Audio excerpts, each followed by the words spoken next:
टंलायाव बड'लेण्ड मुंख्लं गोसोखां बेडमिन्टन टुर्नामेन्ट खुंनो साखाफारा।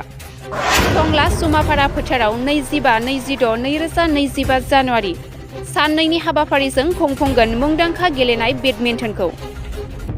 उदालगुरि जिल्ला टंला दख'रा दुलाराय बर' फरायसा आफादा सिगांनि बोसोराव खुंबोनाय बादिनो देग्लायबो गाजा गोमजायै खुंफुंगोन बेडमिन्टन बादायनाय। मिथिहोदों गेलेनाय बादायनायाव गुबुन गुबुन जिल्लानिफ्राय आरो हालामनि गोबां गेलेगिरिफोरा बाहागो लागोन।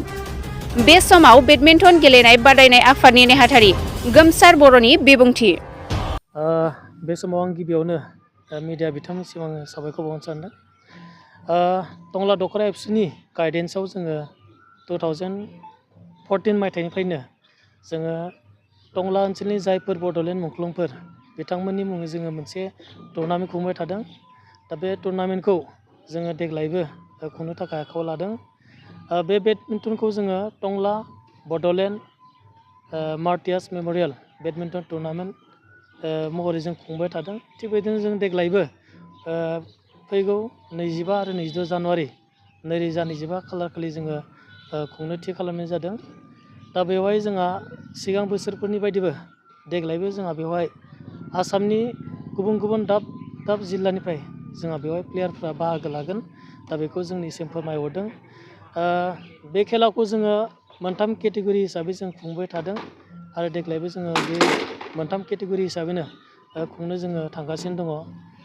गिबि केटेगरि हिसाबै जोंहा जायफोर उदालगुरि डिस्ट्रिक्टनि सिङाव प्लेयार्स माने आन्डार 14नि थाखाय जोङो बेवहाय जों सुबिदा होनाय जादों।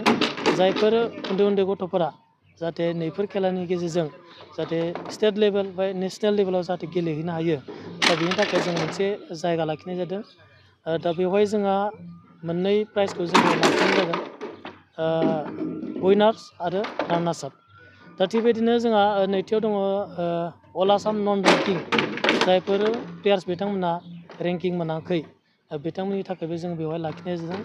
दा बेवहायबो जोङो मोननै प्राइजखौ लाखिनाय जादों। गिबि प्राइज हिसाबै जोंहा उइनार्स थागोन, बेवहाय केस मानि थागोन आरो लोगोसे ट्रफि आरो सार्टिफिकेट बेखौ लाखिनाय जादों। आरो बेनि अनगायैबो जोंहा मोनसे खेलाखौ जों लाखिबावनाय जादों। बे जाहैबाय जोंहा पेटार्न 85+। दा बेखौ जों लाखिनाय जादों। बेवहायबो जोङो मोननै प्राइजखौ जों लाखिदों, उइनार्स आरो रानार्स आप। बे समावहाय नुनो मोनदों जिहेथु मोनथाम केटेगरि बिथांमोना जि गेलेनो फैगोन कनफार्म जाबायना जायफोर गेलेनो फैगोन टिमा? दासिम जोंनि गेजेराव गोबां गोजान गोजान जायगानि खेलाफोरा जोंनियाव फन खालामनानै जोंजों जगाजग जागासिनो दङ। जोंहा क'क्राझार, गवालपारा, धुबुरी, गलाघाट बेफोरनिफ्राय जोंहा खेलारि बिथांमोनहा बाहागो लागोन। लोगोसे गुवाहाटि आरो जोंनि उदालगुरिफोरनि प्लेयार्स बिथांमोनाबो जोंहा बाहागो लागोन। दासिम जोंनि गेजेराव जगाजग जागासिनो दङ। आरो खाथि खालानि जोंनि उन्दै उन्दै जाखांफुनाय जि गेलेगिरि बिथांमोनाबो जोंजों जगाजगआव दङ। मा समनिफ्राय जागायजेनगोन समखौ?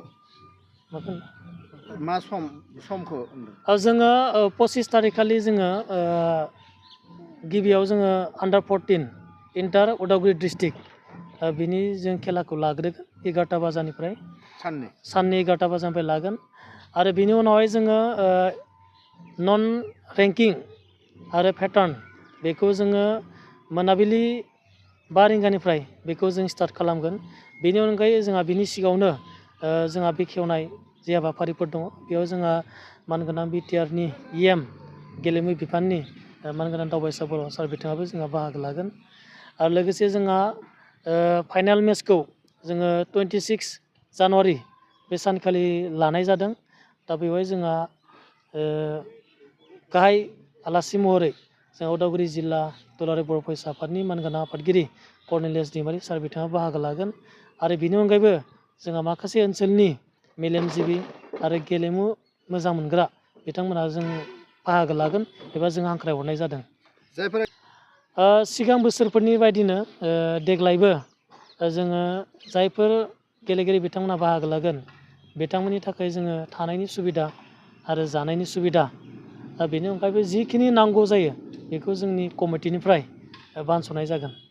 दा बे गेलेनायखौ